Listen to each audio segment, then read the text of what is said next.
Hello and welcome to another episode of Latitude. The United States and India this week have entered into a deeper strategic embrace, with the United States offering India 3 arrangements, of which at the moment New Delhi is seriously considering the first and the easiest one. But the long-term questions, whether India could actually become the ally that the United States wants in Asia, is still out in the open. U.S. Defense Secretary Ashton Carter, widely regarded as pro-India, began his 3rd visit here in a year by joining his Indian counterpart Manohar Parrikar on India's aircraft carrier INS Vikramaditya. Symbolic perhaps, as Washington's desire for a strategic partnership with India would in the initial stages see a lot more of maritime activity and maritime security dialogue. Defense cooperation between Washington and Delhi has been moving slowly and steadily forward for the past decade or so, with the US now being India's largest defense equipment supplier. However, despite sales worth $14 billion in recent years, most of the US military equipment supplied to India is for logistical support like heavy lift aircrafts and helicopters, but not equipment with a combat edge like F-16s supplied to Pakistan.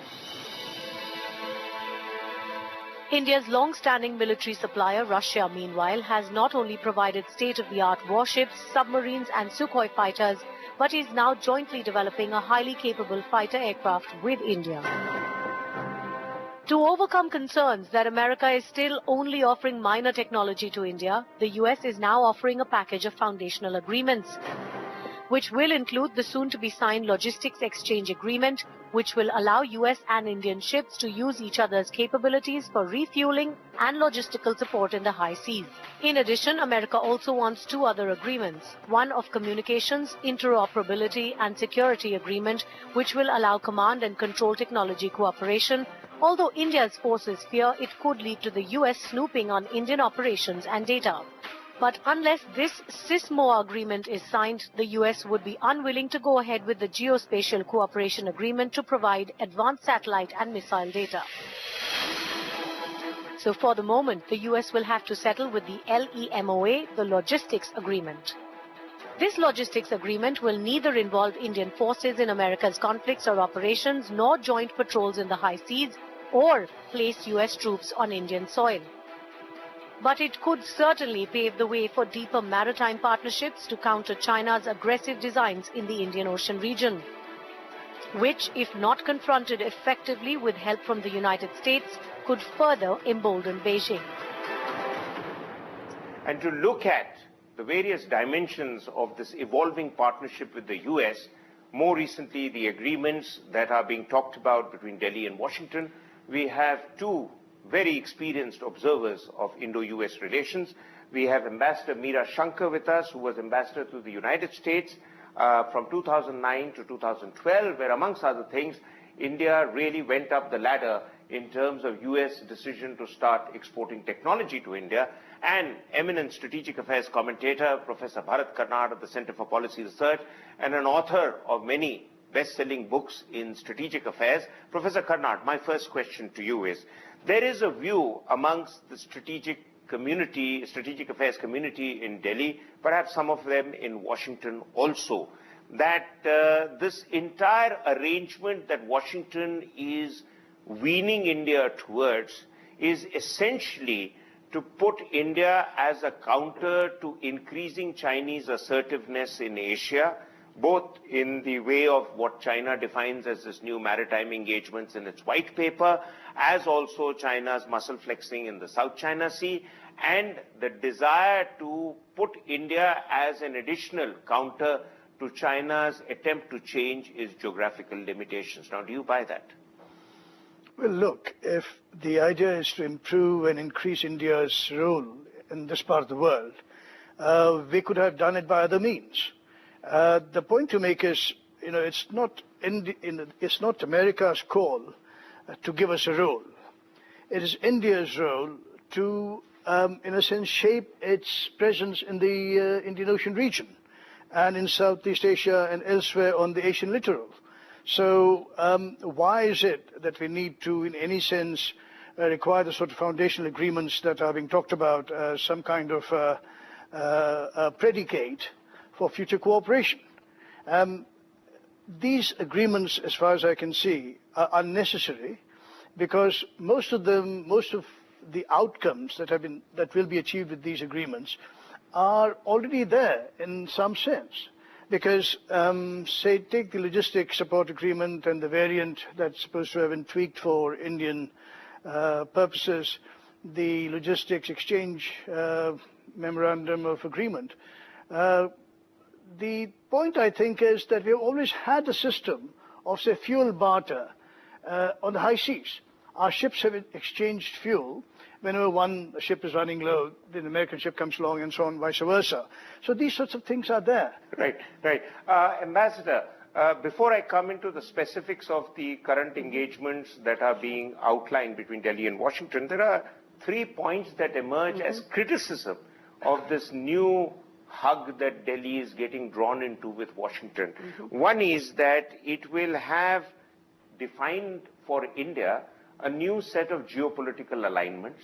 The second criticism of this is that it will have India more deeply engaged with and dependent on the US military-industrial complex. And the third is inadvertently draw into India into America's wars and America's conflicts. Now, do you agree with that? Well, I would say it depends on how India plays it. If you look, there is a degree of convergence between India's Act East policy and the US policy of rebalance towards the Asia-Pacific. Now, the question is for India to leverage this to build its own capabilities, and that's where the skill is going to lie.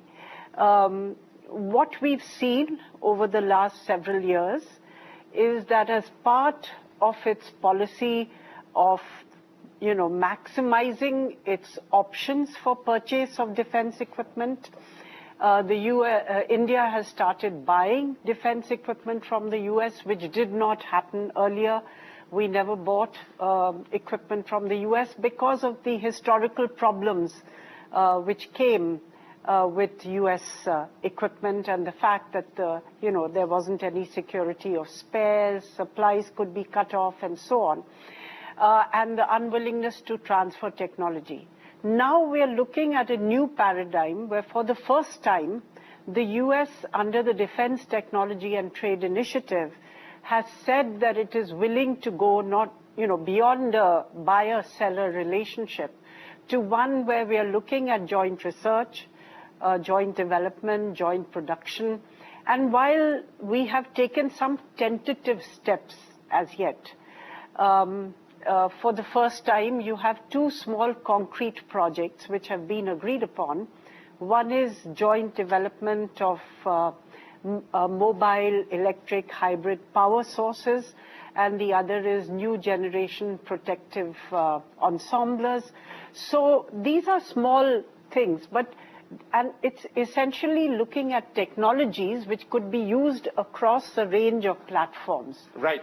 Professor Karnad, talking of technologies, now apparently something which was initiated to a great extent at the ambassador's tenure in Washington is the Defense Technology and Trade Initiative, and within that I'm told that at the Pentagon they've set up an India Rapid Reaction Cell, and they are now looking at putting together a legislation in America which will allow subsequent administrations to continue to maintain this line which is emerging in this relationship between the two countries. So is it that America is wanting to move too quickly into this engagement, whereas Delhi is still a bit cautious?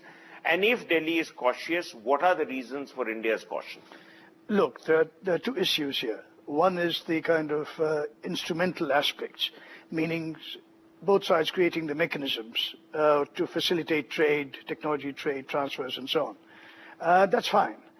There's no lack of these intergovernmental groups and whatnot functioning. The other problem, though, is the real problem, is twofold. One is that no matter what kind of contracts you sign with the United States, you can never be certain that the US Congress won't retroactively change the terms of the contract and the obligations. It has happened in the past with Tarapur fuel. It has happened when the sanctions were imposed and our entire Sea King fleet was grounded. So you cannot rely really on anything by way of a contract that the US might put on the table. The other thing is, what's the level of technology that the US is willing to give us? Look at, it's precisely the sorts of things that the ambassador has mentioned. These are small things, battery packs and so on. I mean, consider what other sources, principally Russia, whether we like it or not.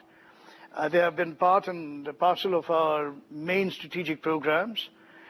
Is it even conceivable that the United States would transfer technology, let's say, when they're talking about the carrier technology as a futuristic thing, that they'll pass on the EMALS technology to India, the electromagnetic aircraft launch system? No. They want to have you buy it from them so that they can amortize their R&D costs. And what are they talking about? F-16, F-18 combat aircraft programs to be produced here, these aircraft. These are 70s aircraft, for God's sake. Let's at least be clear what it is we're dealing with. And I don't understand. There must be something there that everybody doesn't know as to why the Prime Minister thinks that the US is the source for technology that's going to help us in his Make in India program. Yeah, that's the question we'll come back to a little later. But Ambassador, one of the issues you must have had to battle quite a bit in Washington is America's ongoing support for Pakistan. Sure. And this is really a great cause of concern in South Bloc. And quite clearly, even I haven't been able to fathom what F-16s can do against fighting terrorists in the wilderness of Waziristan or wherever else the Pakistan army is fighting, Zarb-e-Azab and whatever else. But the fact of the matter is that America is not going to abandon Pakistan in a hurry. But America wants India to take on the strategic responsibility that America perhaps is a bit stretched to take on in Asia. What's your view?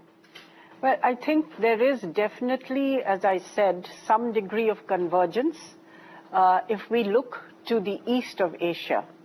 And there is equally some degree of divergence if we look to the west of Asia, particularly the Afghanistan-Pakistan region.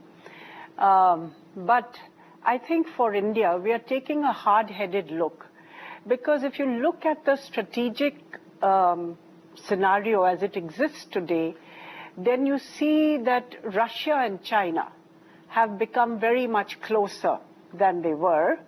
So to some extent, while Russia has been a very good and reliable supplier of highly sophisticated and strategic equipment to India, there can be questions about what this new Russia-China entente is going to mean for India in the long run. Right.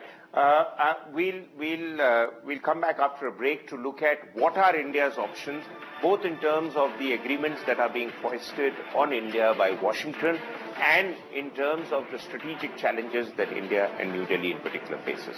But that after a break.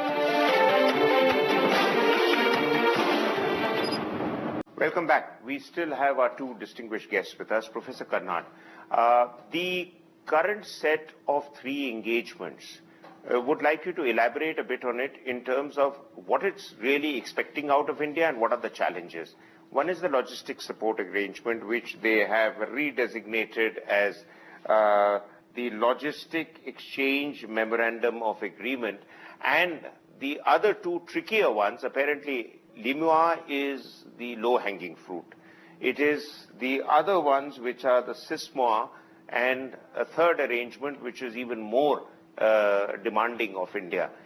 There is a concern that even the simplistic arrangement, which is the logistic support arrangement, would inadvertently draw India into some of America's wars and conflicts. Is that true? Well, look, the LIMUA, that's the Indian variant of LSA, should any of these US forces be, for whatever reasons and for whatever length of time, be based on Indian ports and Indian air bases, you will have a notion of prepositioning of stores and so on. That the US has always insisted, unless we get a variant of it wherein we become responsible for the prepositioned American assets on Indian soil, wherein the Americans take responsibility and wield authority on parts of the bases and airports where their assets are stationed.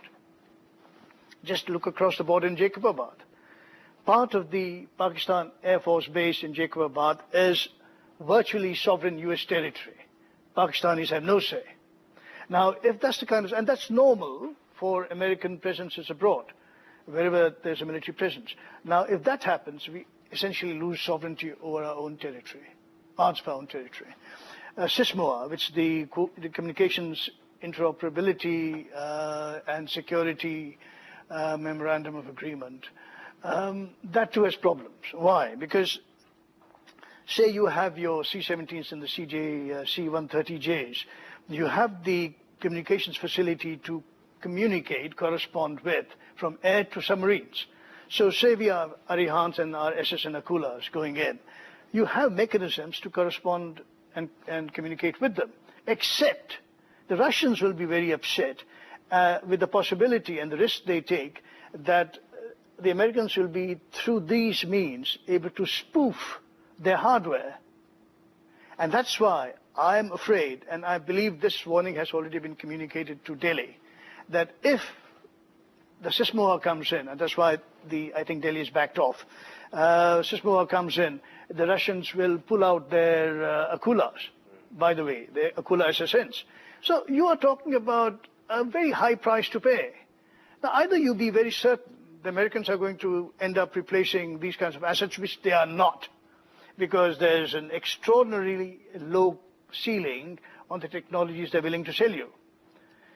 So, right. you know, you're not going to get all these I've got your point. In fact, that's a concern amongst many people in Delhi. But ma'am, you may like to give us the alternate view on that concern. And equally, we are not looking at just LEMUA and SISMOA, but we are also looking at the BECA, which is the Basic Exchange and Cooperation Agreement on Geospatial Information and Services, in which really the concern in India has been that they would then be able to get the kind of data about our location of our forces, the way they communicate, the way they operate, some fairly secret operations that our troops may be required to take, which will America's great non-military ally, Pakistan, would certainly be happy to get some inputs on, and there are friends of Pakistan in Washington. So how do we go ahead with this, all these three arrangements the Americans are wanting us to sign? The first one, which they've announced now, which they'll probably put in place in a few weeks, if not months, is the doable one. But the other two are quite complicated in terms of giving away our military operations and details. Yes, or is there a view? Yes, there have been concerns regarding the other two agreements, and which is why the Indian government has not concluded those two agreements. Mr. Karnad mentioned certain risks that we run in the event of concluding those agreements. And those are very valid points which we would need to take into account. The logistics exchange memorandum of agreement, going by news reports, because it's still, the text is still to be concluded, will be on a case-by-case basis, and the government has said that they will not have US forces on Indian soil, based in India. They're looking more at logistics support for refueling, food, repairs, and so on. So we have to see how the text works out. And also, as we move ahead in future, I think there's need to ensure that whatever concerns that we have are adequately addressed or kept in mind when we decide to what degree we want to proceed. Right. Professor Karnad, we have in the last several years quite clearly become quite extensively dependent on American arms sales in India. As you would have certainly noticed, that America has become now the largest provider of weapon systems in India, part of the FMS route the last government chose to take. How does that work against our deeper strategic military industrial partnership with, say, something like Russia, where they are giving state-of-the-art access to us in fighter aircrafts, in nuclear submarines, aircraft carriers? Ashton Carter visited our aircraft carrier, and obviously you must have seen that we're we've got pretty good stuff out there in the high seas. How do you think we can, in the long run, balance out this whole obsession of America making us do things to make in India? Well, as I think, just to repeat myself, the Americans are not going to give you the cutting-edge hardware that we want. You're not going to get it for love or money. Let's be very clear about it. Now they're talking about making an F-16 or F-18 here for some God knows what market. But certainly even the Indian Air Force doesn't want F-18s and F-16s. Again, that's been put forward by the Indian Air Force to the Indian government. So I'm not sure what this hoo-ha and the ballyhooing is about F-16 and F-18 aircraft being produced here. For whom? If the Indian Air Force doesn't want it, then who exactly is the customer? Then again, you see, the fact is that right now we're in a situation where we cannot do without the Russian inputs into our strategic programs. We cannot. That's a hard fact. If that is the case, and if the Russians tell you that, look, we are going to pull out if you do this, that, or the other, because we feel our technology is going to be compromised, then, we have to be certain that we're willing to pay the price and what the price will be. Right. Again, paucity of time, so I'll have to request you that we need to wind up. But quite clearly, the current set of agreements being suggested by Washington really raise more questions than they answer, more specifically in terms of India's near-term military goals and long-term strategic agenda. And at the end of the day, the bottom line is India has to take care of its own strategic interests, Washington or no Washington. Thank you very much, ma'am, and thank you very much, sir, for being with us on this show. We'll be back next week with another episode. Until then, goodbye.